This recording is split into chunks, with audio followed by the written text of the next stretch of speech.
नमस्कार मंडळी, श्रद्धाज रेसिपीमध्ये तुम्हा सर्वांचं खूप खूप स्वागत। आज मी बनवणार आहे कोशिंबीर। त्यासाठी मी 1 वाटी घट्ट असं दही घेतलेलं आहे। त्यानंतर 2 गाजर मी बारीक कापून घेतलेली आहे, 1 काकडी, 1 टोमॅटो आणि 1 कांदा आणि थोडी द्राक्ष घेतलेली आहेत। आता मी चमच्याने दही व्यवस्थित फेटून घेतलेलं आहे। त्यानंतर त्यामध्ये बारीक कापून घेतलेलं काकडी, कांदा, टोमॅटो घालून घेणार आहे।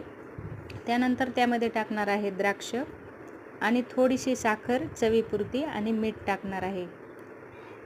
सर्व मिश्रण व्यवस्थित चमच्याने मी फेटून घेणार आहे। त्यानंतर 1 तासासाठी ते मिश्रण आपल्याला फ्रीजमध्ये ठेवायचं आहे। 1 तासानंतर तुम्ही बघू शकता खूप छान कोशिंबीर तयार झालेली आहे। ही कोशिंबीर तुम्ही खिचडीसोबत किंवा अशी पण खाऊ शकतात। व्हिडिओ आवडला तर व्हिडिओला लाईक करा आणि चॅनलला सबस्क्राईब नक्की करा आणि कोशिंबीर कशी वाटली हे कमेंट करून सांगायला विसरू नका। व्हिडिओ पाहिल्याबद्दल धन्यवाद।